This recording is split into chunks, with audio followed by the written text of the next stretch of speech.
Well, thanks for that, Motewa. We'll continue here on News at Prime. Twitter's troubles have people looking for alternative social media platforms.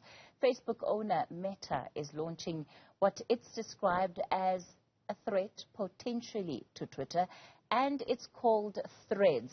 It's a blow to Elon Musk, who over the weekend implemented measures restricting the number of tweets that users could see, citing extreme data scrapping.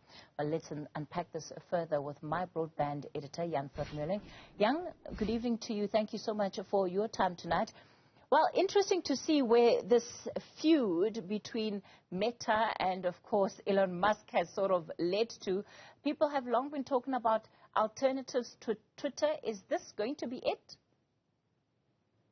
I don't know. To be honest, there are so many alternatives to Twitter that, what would ultimately cause people to switch is going to take a cocktail of things going extremely wrong at Twitter.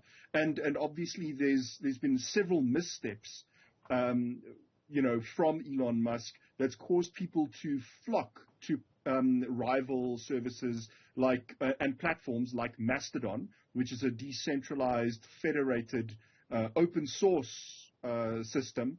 And there's lots of technical communities moved over to that platform, but I think several other people were kind of scared off by how different it was from Twitter.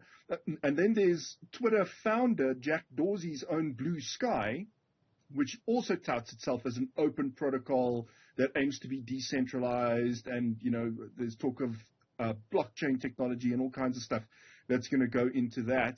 And so there's a lot of people vying for Twitter's user base right now, and it all comes down to whether Facebook or Meta platforms now can put the ingredients together to pull people over. And part of what they're trying to do, I think, is to get their Instagram user base to switch over to Threads. Instagram has been hugely successful for Facebook, and they're going to make it easy for people who are using Instagram right now to just start using Threads. You keep your username and everything. You log in with the same login you use for Instagram, and you use this other app. But instead of posting photos, you post what is essentially tweets. Jan, it's very interesting that you bring this issue of the pot of ingredients that need to come together to make the platform sort of attractive to potential users. What does Meta bring on board? I'm thinking they sit with Facebook, which still really has a formidable showing in terms of users globally. You've mentioned Instagram. And, of course, there must be some data that they're working off that has worked using WhatsApp. Yeah, so they're obviously quite shy about that, because using any amount of WhatsApp data will land them in desperate trouble with European regulators. But they have, as you say, a formidable amount of data on users from Facebook and Instagram. And when you look at the Threads app listing, so the app isn't available yet, but you can the listings are live, and you can sign up to get alerted when it becomes available for download. But Apple's App Store actually shows how much data this app is going to gather about you, and it's really everything.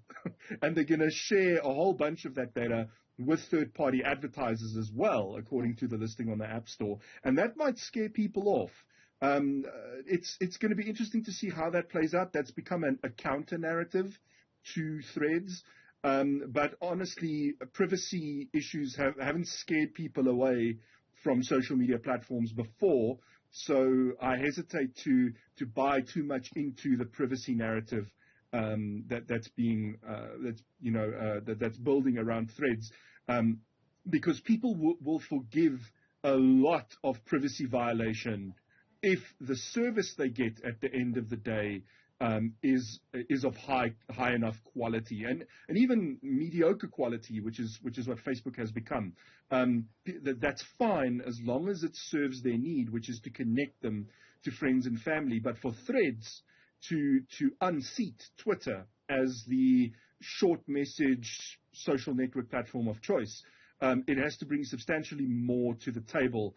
And crucially, like what we saw with BBM losing its market dominance in South Africa to WhatsApp back in the early 2010s, it has to make the dominant platform has to mess up in a big way.